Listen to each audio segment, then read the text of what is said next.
காரணமாக நான் வெறுமனே வாரிசுரிமை சட்டம் என்ற பகுதிக்கு அல்லாஹு தாலா எவ்வாறு முக்கியத்துவம் கொடுத்து சொல்லியிருக்கின்றான் என்பதனை மட்டும் இங்கே சொல்வதற்கு முயல்கின்றேன். ஏனென்றால் நாங்கள் எல்லோரும் ஏற்றுக்கொண்ட ஒரு தவிர்க்க முடியாத ஈமானோடு சம்பந்தப்பட்ட ஒரு பகுதி தான் இஸ்லாமிய ஷரீஆவின் அடிப்படை அல் குர்ஆனாகும், இரண்டாவது சுன்னாவாகும். அந்த இரண்டுமே வஹீயோடு சம்பந்தப்பட்டது, அல்லாஹ்வுடைய அறிவிலிருந்து எங்களுக்கு இறக்கப்பட்டதாகும்.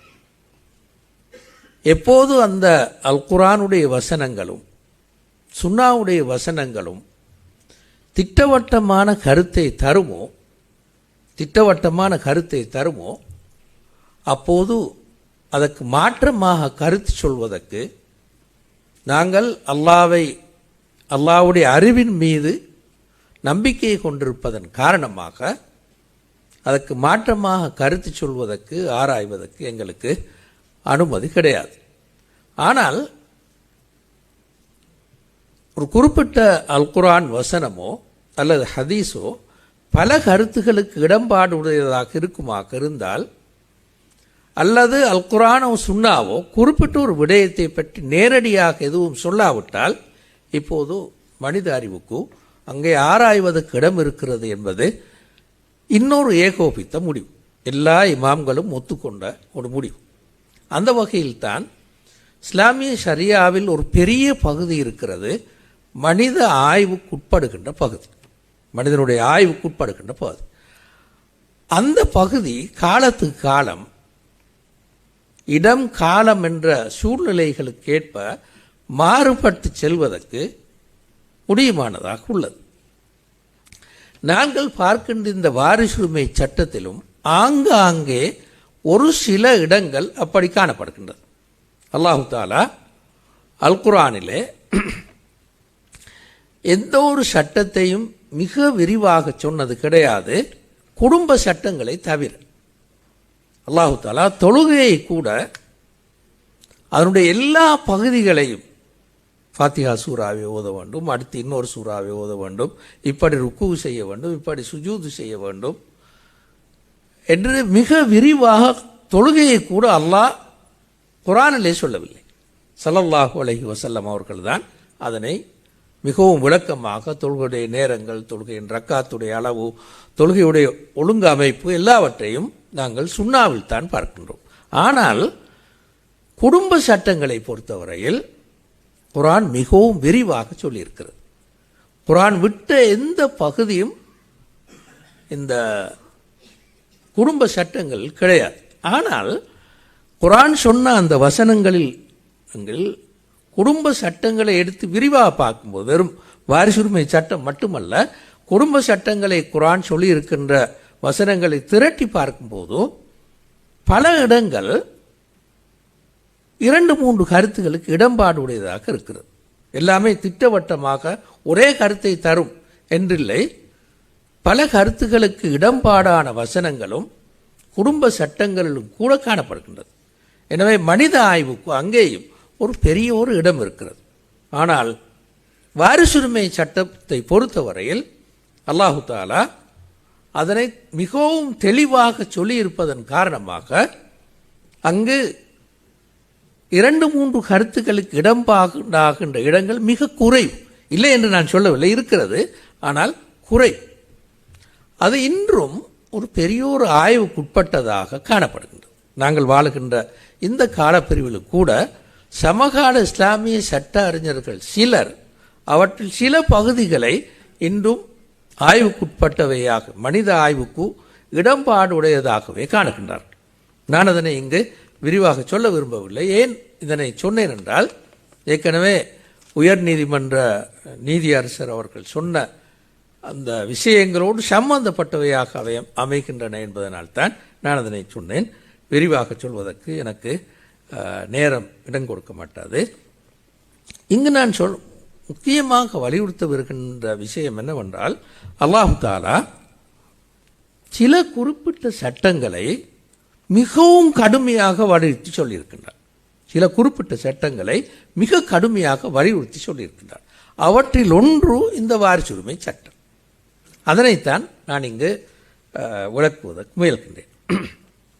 அல்லாஹு தாலா வாரிசுரிமை சட்டத்தை விளக்க துவங்கும் போது, நீங்கள் ஏற்கனவே ஓதிய குரானை இங்கு தொடக்கும் போது ஓதிய குரானை அவதானித்து கொண்டிருந்தால் விளங்கியிருக்கும். வாரிசுரிமை சட்டத்தை அல்லாஹு தாலா குரானில் ஒரு இடத்தில் தான், ஒரு சூறாவில் தான் சொல்கின்றார். சூரத்து நிசா என்ற சூறாவில் தான் சொல்கின்றார். சூரத்து நிசா என்ற சூறாவில் 2 இடங்களில் அல்லாஹு தாலா அந்த ஆயத்துக்களை, அதாவது வாரிசுரிமையோடு சம்பந்தப்பட்ட ஆயத்துக்களை சூரத்து நிசாவிலே சொல்கின்றார். அதனை துவங்குகின்ற போது அல்லாஹு தாலா லிரிஜாலி நசீபுன் மிம்மா தரக்கல் வாலிதானி வல் அக்ரபூன் ஒலின் நிசாஇ நசீபுன் மிம்மா தரக்கல் வாலிதானி வல் அக்ரபூன் மிம்மா கல்ல மின்ஹு அவ் கதுர் நசீபன் மஃப்ரூதன். பெற்றோர்களும் உறவினர்களும் நெருங்கிய உறவினர்களும் விட்டு செல்பவற்றில் ஆண்களுக்கும் பங்கு இருக்கிறது என்று மட்டும் அல்லாஹ் 2ஐயும் ஒன்றுக்கு சேர்த்து சொல்லாமல், ஆண்களுக்கும் பெண்களுக்கும் பங்கு இருக்கிறது என்று சேர்த்து சொல்லாமல், ஆண்களுக்கு பங்கு இருக்கிறது என்று சொல்லிவிட்டு, அதாவது பெற்றோர்களும் நெருங்கிய உறவினர்களும் விட்டு செல்பவற்றில் ஆண்களுக்கு பங்கு இருக்கிறது என்று தனியே சொல்லி, இன்னொரு முறை திரும்பவும் உறவினர்களும் பெற்றோர்களும் விட்டு செல்பவற்றில் பெண்களுக்கும் பங்கு இருக்கிறது என்று வேறாக தனியாக அல்லாஹ் சொல்லியிருக்கின்றார். அதை சாதாரணமாக சொன்னால், சாதாரண வசனங்கள் சொன்னால், பெற்றோர்களும் நெருங்கிய உறவினர்களும் விட்டு செல்பவற்றில் ஆண்களுக்கும் பெண்களுக்கும் பங்கு இருக்கிறது என்று ஒரே வசனத்தில் முடித்திருக்கலாம். ஆனால் அல்லாஹ் அப்படி சொல்லவில்லை. ஆண்களை தனியாக சொல்லிவிட்டு பெண்களை தனியாக அல்லாஹ் சொல்கிறான். லில் ரிஜாலி நசீபுன் மிம்மா தரக்கல் வாலிதானி வல் அக்ரபூன் ஒலின் நிசாஇ நசீபுன் மிம்மா தரக்கல் வாலிதானி வல் அக்ரபூன் என்று தனித்தனியாக பெண்களுக்கு ஆண்களுக்கு என்று தனித்தனியாக பிரித்து அல்லாஹு தாலா சொல்லியிருக்கிறான். அது ஏன் அல்லாஹ் அப்படி சொன்னான் என்றால், இந்த 2 ஷாராருமே கட்டாயமாக பெற்றோர்களுடையவும் நெருங்கிய உறவினர்களுடையவும் சொத்திலே பங்கு பெறுகிறார்கள். எனவே யாரும் இவர்களில் பெண் என்பதன் காரணமாக விடுபடக்கூடாது என்று அல்லாஹ் அங்கே வலியுறுத்தி சொல்லியிருக்கின்றார். ஏனென்றால் குர்ஆன் இறங்கிய அரபு சமூகத்தில் பெண்கள் இந்த பகுதியில் கடுமையாக அநியாயம் இழைக்கப்பட்டார்கள். அவர்களுக்கான பங்குகள் எதுவும் கொடுக்கப்படவில்லை. எனவேதான் அல்லாஹு தஆலா தனியாக ஆண்களை சொல்லி தனியாக பெண்களை சொல்லி இருப்பதனை காணுகின்றோம். இரண்டாவது, இந்த ஆயத்தில் காணுகின்ற இன்னொரு பகுதி என்னவென்றால், மிம்மா கல்ல மின்ஹு அவு கதுர், விட்டு செல்கின்ற அந்த சொத்து குறைவாக இருந்தாலும் சரி கூடுதலாக இருந்தாலும் சரி கொஞ்சமாகத்தான் இருக்கிறது. எனவே இது யாராலும் ஒருவருக்கு கொடுத்து விடுவோம் அல்ல 2 பேருக்கு கொடுத்து விடுவோம் என்று சொல்வது அல்ல. எல்லோருக்குமே இது பிரித்து கொடுக்கப்பட வேண்டும் என்ற கண்ணோட்டத்தில் தான் மிம்மா கல்ல மின்ஹு அவு கதுர், குறைவாக இருந்தாலும் கூடுதலாக இருந்தாலும் ஆண்களுக்கும் பெண்களுக்கும் அதிலே பங்கு இருக்கிறன்னு சொல்லிவிட்டு கடைசியாக அல்லாஹ் தஆலா அப்படி சொல்லி முடிக்காமல் எவ்வாறு முடிக்கின்றார் என்றால், நசீபன் மஃப்ரூதன், கட்டாயமான ஒரு பங்கு இருக்கிறது, கட்டாயமாக இப்படி பிரித்து கொடுக்க வேண்டும் என்று அல்லாஹ் தஆலா நசீபன் மஃப்ரூதன், கட்டாயமாக பிரித்து கொடுக்க வேண்டும் என்று இரண்டாவதாக அல்லாஹ் சொல்கின்றார். இது சூரத்து நிசாவில் அல்லாஹ் தஆலா வாரிசுரிமை சொத்தின் பங்குகளை பிரித்து சொல்கின்ற போது இப்படித்தான் துவங்கி இருக்கின்றார். இரண்டாவதாக அல்லாஹ் தஆலா அடுத்து வருகின்ற வசனத்திலே பங்குகளை பிரித்து சொல்லிக்கொண்டு போகின்றார். இவருக்கு இன்ன பங்கு, இவருக்கு இன்ன பங்கு, தாய்க்கு இன்ன பங்கு, தந்தைக்கு இன்ன பங்கு, மனைவி இருந்தால் மனைவிக்கு இன்ன பண்பு, ஆண் பிள்ளைகளுக்கு இப்படி, பெண் பிள்ளைகளுக்கு இப்படி, சகோதரனுக்கு இப்படி, சகோதரிக்கு இப்படி, இந்த பங்குகளை அல்லாஹ் சொல்கின்றார். அதில் ஒரு தொகை பங்குகளை சொல்லி முடித்ததன் பிறகு, குறிப்பாக மனைவி, பெற்றோர்கள், பிள்ளைகள் இவர்களுக்கான பங்குகளை சொல்லி முடித்ததன் பிறகு அல்லாஹ் தஆலா அதை முடிக்கும் போது இப்படி சொல்கின்றார், ஃபரீதத்தம் மினல்லாஹ், இது அல்லாஹ்விடம் இருந்து வந்த கடமையான பங்கு பிரித்தலாகும். அல்லாஹ் உங்களுக்கு கடமையாக சொல்கின்ற பங்கு பிரித்தலாகும். இன்னல்லாஹ கான அலீமன் ஹக்கீமா, அல்லாஹு தாலா ஆழ்ந்த அறிவுள்ளவனாகவும் ஞானமுள்ளவனாகவும் இருக்கிறான் என்றும் அந்த வசனத்தை அல்லாஹு தாலா சொல்கின்றான். அதாவது இவ்வாறு பிரித்து தந்த அல்லாஹ் தன்னுடைய ஆழ்ந்த அறிவின் பின்னணியில், ஆழ்ந்த ஞானத்தின் பின்னணியில் தான் இப்படி பங்குகளை பிரித்து சொல்லி இருக்கின்றான். ஒரு இறந்து போன ஒருவருடைய தந்தைக்கு இந்த பங்கு தான் 6 தான் போக வேண்டும், அல்லது தாய்க்கு 6 தான் போக வேண்டும், அல்லது பெண் பிள்ளைகளுக்கு இன்ன பங்கு தான் போக வேண்டும் என்று சொன்னால் அது அல்லாஹ்வுடைய அறிவின் பின்னணியில் இருந்து சொன்னது, அல்லாஹ்வுடைய ஞானத்தின் பின்னணியில் இருந்து சொன்னது என்று அல்லாஹு தாலா இரண்டாவதாக வாரிசுரிமை சட்டத்தையும் இப்படி வலியுறுத்தி சொல்கின்றார். பிறகு மூன்றாவது அல் குர்ஆன் அந்த சூறாவிலே, சூரத்து நிசாவில் அந்த பகுதியில் இவ்வாறு சொன்னது, நான் ஏற்கனவே சொன்னது போன்று சொன்னதன் பின்னர் இன்னும் கொஞ்சம் பேரின் பங்குகளை சொல்கின்றார். குறிப்பாக இறந்தவரின் சகோதரர்கள், மனைவி, இவர்களின் பங்குகளை சொல்கின்றார். சொல்லி முடிக்கும் போது திரும்பவும் அல்லாஹ் சொல்கின்றான், வசியத்தன் மினல்லாஹ், இது அல்லாஹ்விடமிருந்து உங்களுக்கு சொல்கின்ற உபதேசமாகும். வசியத்தன் மினல்லாஹ், இது அல்லாஹ்விடமிருந்து உங்களுக்கு சொல்கின்ற உபதேசமாகும் என்று அல்லாஹு தாலா மூன்றாவது சொல்கின்றார். எனவே 3 வகையாக தொடங்குகின்ற போது ஆணுக்கும் பங்கு போக வேண்டும், பெண்ணுக்கும் பங்கு போக வேண்டும், அது ஒரு கடமையான பங்கு, நசீபன் மஃபரூதன். இரண்டாவது வாரிசுரிமை ஒரு பகுதியை பிரித்து சொன்னதன் பிறகு ஃபரீதத்தம் மினல்லாஹ், இது அல்லாஹ்விடமிருந்து உங்களுக்கு கடமையாக்கப்பட்ட விஷயம், இது அல்லாஹ்வுடைய ஞானம், அவனுடைய அறிவின் வெளிப்பாடாகும் என்று சொன்னான். அடுத்து திரும்பவும் வாரிசு சொத்தில் பங்கு பெறக்கூடிய இன்னும் கொஞ்சம் பேரை சொல்லிவிட்டு இது அல்லாஹ்வுடைய வசியத்தாகும், வசியத்தன் மினல்லாஹ், அல்லாஹ்வுடைய வசியத்தாகும், அதாவது உபதேசமாகும் என்று அல்லாஹ் சொல்கின்றான். இப்படி எல்லாவற்றையும் பிரித்து சொன்னதன் பிறகு ஏற்கனவே நான் சொன்னது போன்று 11, 12, 13 வசனங்களில் 11, 12 வசனங்களில் எல்லா வாரிசுகளையும் பிரித்து சொன்னதன் பிறகு ஒரு சின்ன பகுதி மட்டும் பிஞ்சும் அதனை அல்லாஹு தாலா சூராவின் இறுதி பகுதியிலே சொல்கின்றான், சூரத்து நிசாவின் இறுதி பகுதியிலே சொல்கின்றான். இவ்வாறு எல்லா பகுதிகளையும் பிரித்து சொன்னதன் பிறகு ஒரு மிகவும் கடுமையான ஒரு வசனத்தை அல்லாஹு தாலா பாவிக்கின்றான். தில்க ஹுதூதுல்லாஹ், மேலே சொன்னவைகள் அல்லாஹ்வுடைய வரையறைகளாகும்.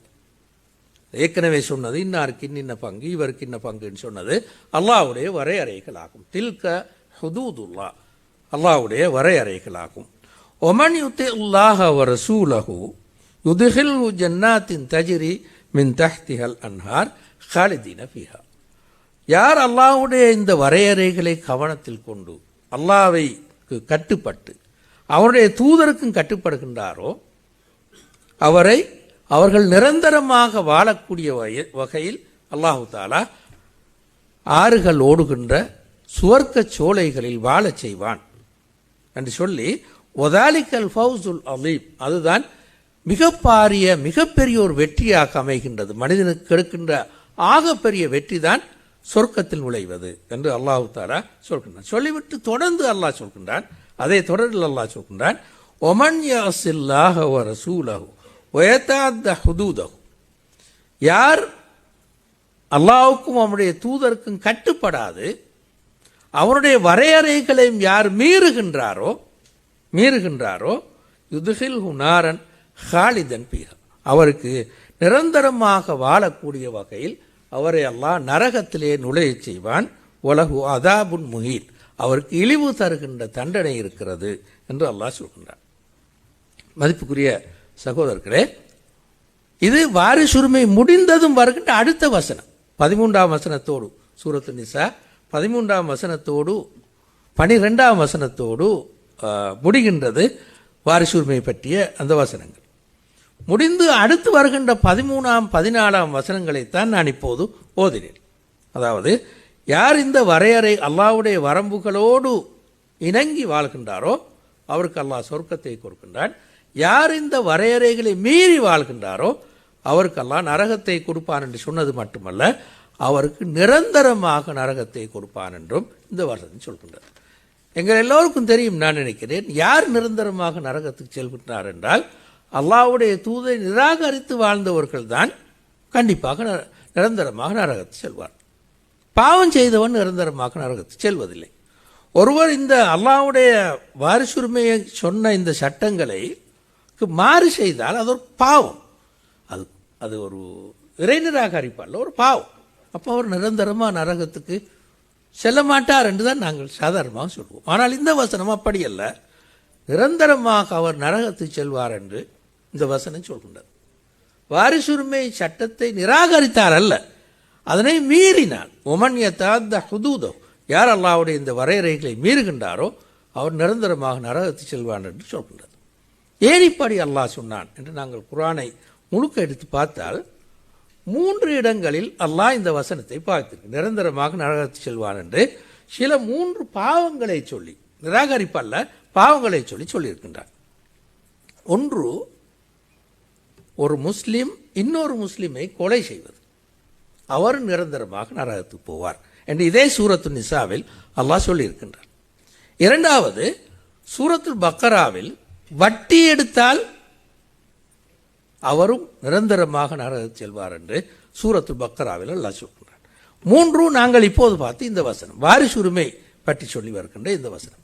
இந்த 3 பாவங்களுக்கும், நிராகரிப்புக்கு அல்ல, 3 பாவங்களுக்கும் நிரந்தரமாக நரகத்துக்கு செல்வார் என்று அல் குர்ஆன் சொல்லி, வேறெந்த பாவத்தையும் அல் குர்ஆன் சுட்டி காலவிட்டை நிரந்தரமாக நரகத்துக்கு செல்வார். ஆனால் இந்த 3 பாவத்துக்கும் அவர் நிரந்தரமாக நரகத்துக்கு செல்வார் என்று அல் குர்ஆன் சுட்டி காட்டுகின்றது. இதனை விளக்குகின்ற அல் குர்ஆனுடைய விரிவுரை ஆசிரியர்கள் என்ன சொல்கின்றார்கள் என்றால், உண்மையில் நிரந்தரமாக நரகத்துக்கு செல்வார் என்பதனுடைய கருத்து அல்ல, மாற்றமாக மிகவும் கடுமையாக இந்த ஒரு குற்றம் இது, மிகவும் கடுமையான ஒரு குற்றம் இது, எனவே அவருக்கு மிக கடுமையான தண்டனை கிடைக்கும் என்று காட்டுவதற்காகத்தான் இந்த பிரயோகத்தை அல் குர்ஆன் பாவிக்கிறது என்பது மிகவும் பெரும்பாலான இஸ்லாமிய சட்ட அறிஞர்களின், அதேவேளை அல் குர்ஆனுடைய விரிவுரையாளர்களின் கருத்தாகும். இப்போது நான் இறுதியாக ஒரு 2-3 நிமிஷங்களில் வாரிசுரிமை சட்டம் எத்தகைய விளைவுகளை தரும் என்பதனை மிக சுருக்கமாக நான் இங்கே சொல்லி முடிக்க விரும்புகின்றேன். வாரிசுரிமை சட்டத்தை நாங்கள் ஆராய்ந்து பார்க்கின்ற போது, நான் அந்த மிகவும் விரிவாக இங்கே சொல்ல விரும்பவில்லை, 4 முக்கியமான விளைவுகளை நாங்கள் காண முடியும். ஒன்று, கணவன் மனைவிக்கு மத்தியில் ஒரு சுமூகமான உறவாடலுக்கு இது வழிவகுக்கும் என்று நாங்கள் காண முடியும். இரண்டாவது, அவர்கள் இருவரதும் கடமைகளும் உரிமைகளும் என்ன என்பதனை கவனத்தில் கொண்டு அவர்கள் வாழுவதற்கு இது இடமளிக்கும். மூன்றாவது, சீரான பிள்ளை வளர்ப்பு. நான்காவது, குடும்பம் இரத்த உறவுகளுக்கு மத்தியிலான ஒரு கூட்டு பராமரிப்பு என்று 4 விஷயங்களை தான் குடும்ப வாழ்வின் அடிப்படையாக குர்ஆன் சொல்கிறது. குடும்ப வாழ்வை பற்றி அல் குர்ஆன் விளக்கும் போது, கணவன் மனைவிக்கு மத்தியிலான சுமூகமான உறவாடல், அவர்கள் இருவது கடமைகளையும் உரிமைகளையும் கவனத்தில் கொண்டு ஈடுபடுதல், சீராக பிள்ளைகளை வளர்த்தெடுத்தல், குடும்ப இரத்த உறவுகளுக்கு மத்தியில் ஒரு கூட்டு பராமரிப்பு காணப்பட வேண்டும் என்று இந்த 4 அம்சங்களையும் குடும்ப வாழ்வின் அடிப்படை விஷயங்களாக குர்ஆன் சொல்கின்றது. இந்த 4வது பகுதி தான், அதாவது குடும்பம் இரத்த உறவுகளுக்கு மத்தியில் ஒரு கூட்டு பராமரிப்பு காணப்பட வேண்டும் என்ற உண்மையைத்தான் வாரிசுரிமை எங்களுக்கு சொல்கின்றது. வாரிசுரிமை எங்களுக்கு சொல்கின்ற ஆக முக்கியமான ஒரு கருத்து அதான். வாரிசுரிமையை பெறுபவர்கள் குடும்ப பராமரிப்புக்கு, இரத்த உறவுகளை பராமரிப்பதற்கு கடமைப்படுகிறார்கள். உதாரணமாக ஒருவர் மூத்தா போனால் அவருடைய வாரிசுரிமைக்கு யாரெல்லாம் வருவார்களோ அவர்கள் அடுத்தடுத்த தன்னுடைய குடும்ப உறவுகளை பராமரிப்பதற்கு கடமைப்படுகிறார். உதாரணமாக வைத்து ஒருவர் மரணிக்கிறார், அவர்களுக்கு பிள்ளை இருக்கிறது, மரணித்தவருடைய சொத்திலிருந்து சகோதரனுக்கு போகும், சகோதரிக்கு போகும், வாப்பாக்கு போகும், இப்படியானவர்கள் எல்லோருக்கும் போகும். இப்போது அவர்கள் அனைவரும் இவருடைய பிள்ளையை பராமரிப்பதற்கு கடமைப்படுகிறார்கள். சுன்னத்து அல்ல, கடமைப்படுகிறார்கள். நான் என்னுடைய மனைவியை பராமரிக்க கடமைப்படுகிறேன், தாயையும் தந்தையும் பராமரிக்க கடமைப்படுகிறேன், என்னுடைய சகோதர சகோதரிகளை பராமரிக்க கடமைப்படுகிறேன், அவருடைய பிள்ளைகளை பராமரிப்பதற்கும் கடமைப்படுகிறேன். இது கடமை, சுன்னத்து அல்ல. இந்த கூட்டு பராமரிப்பை விளக்குவதாகத்தான் நாங்கள் பார்க்கின்ற வாரிசுரிமை பகுதி காணப்படுகின்றது. எனவேதான் அல் குர்ஆன் 233வது வசனம் சூரத்துல் பக்ராவில் இறந்த ஒருவர், தலாக் சொன்ன ஒருவர் எவ்வாறு தன்னுடைய மனைவிக்கு அவள் குழந்தை கிடைக்கக்கூடிய நிலையில் காணப்படுவதாக இருந்தால் அவளை பராமரிப்பது கடமையாகிறது.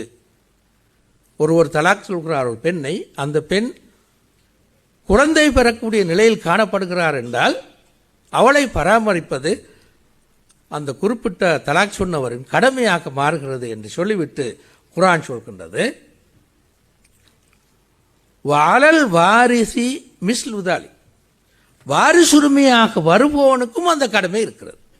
ஒருவர் தலாக் சொல்லிவிட்டார், அந்த பெண் கர்ப்பவதியாக இருக்கிறார், இப்போது தலாக் சொன்னவர் அந்த பெண்ணை பராமரிக்க வேண்டும்.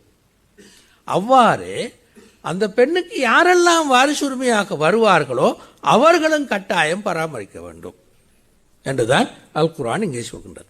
எனவே வாரிசுரிமை என்பது குடும்ப பராமரிப்பை வலியுறுத்துகின்ற ஒரு சட்டமாக அமைகின்றது.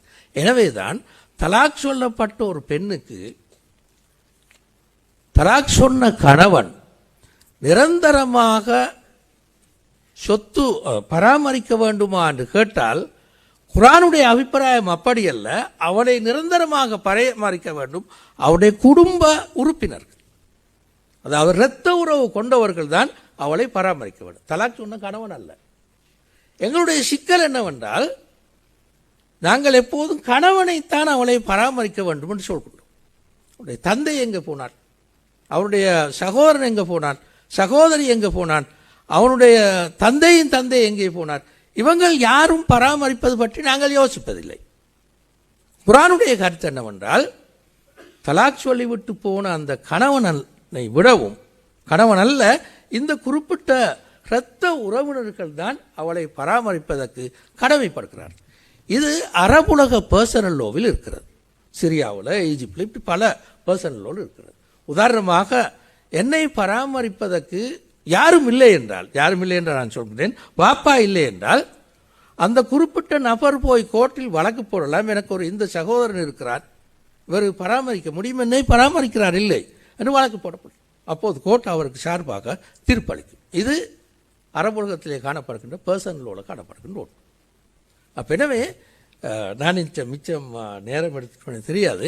இவ்வாறு இந்த வாரிசுரிமை சட்டம் என்பது குடும்ப பராமரிப்பை விளக்குகின்ற ஒரு பகுதியாகவும் அமைகிறது. அது உண்மையில் மிச்சம் விரிவாக ஆராயப்பட வேண்டிய ஒரு பகுதி. நாங்கள் இங்கே அதனை விரிவாக சொல்லவில்லை, மிகச் சுருக்கமாக உங்களுக்கு சொன்னேன். இத்தோடு நான் முடித்துக் கொள்கின்றேன். வாக்தான் அல்ஹம்துலில்லாஹி ரப்பில் ஆலமீன்.